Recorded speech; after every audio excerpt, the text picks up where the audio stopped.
નમસ્કાર, આપણું ગુજરાતમાં આપનું સ્વાગત છે। રાજકોટ જિલ્લાના ધોરાજીમાં નાફેડ દ્વારા કરાતી ટેકાના ભાવે મગફળી ખરીદી પ્રક્રિયા બંધ। ટેકાના ભાવે મગફળી ખરીદી બંધ રહેતા ખેડૂતોમાં રોષ। ધોરાજીમાં 10,700 ખેડૂતોએ રજીસ્ટ્રેશન કરાવ્યું છે। ટેકાના ભાવે ખરીદી કર્યા બાદ ફરી વેરહાઉસ ગોડાઉનમાં રીગ્રેડિંગમાં મગફળી રિજેક્ટ કરે છે।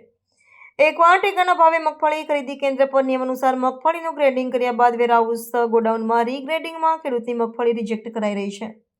ખેડૂત આગેવાનો આક્ષેપ છે કે ખેડૂતો સરકારની ગાઈડલાઈન મુજબ મગફળી વેચાણ કરી રહી છે।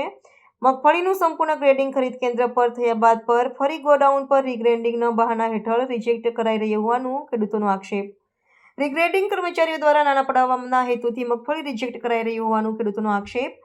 રીગ્રેડિંગ અધિકારીએ ખેડૂતોના આક્ષેપોને ફગાવ્યા। રીગ્રેડિંગ અધિકારીએ કહ્યું કે સરકાર દ્વારા 4% સુધીની ડેમેજ મગફળીની નિયમ અનુસાર રીગ્રેડિંગમાં પાસ કરી દેવાય છે। રીગ્રેડિંગ અધિકારી 8% વધુ ડેમેજ થઈ ગયેલ મગફળીને રીગ્રેડિંગમાં રિજેક્ટ કરાઈ રહી છે।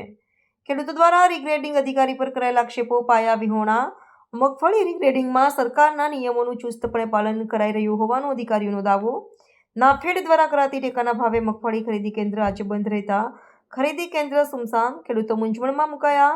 નાફેડ ખરીદી કેન્દ્ર બંધ રહેતા અધિકારી પિયુષ પટેલ પણ ખરીદી કેન્દ્ર પર હાજર નહીં। ભગવાનભાઈ કાનાભાઈ ખાંભલા, જીઓ કેમ સર્વર। હવે પ્રોબ્લેમ એવો છે કે સર, અમુક ગાડીમાં વધારે ડેમેજ હોય કે જે 4-5% ની ઉપરનો જે 8% ડેમેજ હોય તો એને રિજેક્ટ કરવી પડે છે, બરાબર છે। ઘણીવાર એવું હોય કે ઓલા સર્વેયરે જે ચેક કર્યું છે એ બોરીમાં એને જો હાથમાં ન આવી એ બોરી અમારા હાથમાં આવે તો એવું થાય કે એ સાચો છે કે અમે ખોટા છે, એવું નથી, સમજી ગયા। અને અત્યારે બધું બરાબર હાલે છે।